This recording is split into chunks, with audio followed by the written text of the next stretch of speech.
Urhobo ya naluna. Hello, our dear Guana family. It is another day to learn our mother tongue.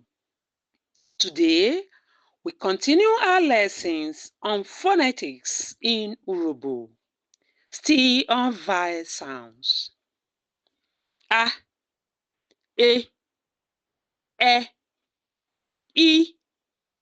O, O, U, with focus on the sound U.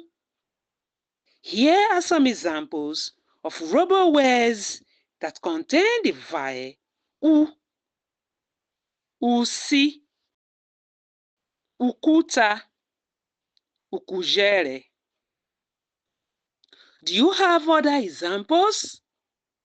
Put it in the comments. Urhobo ya naluna.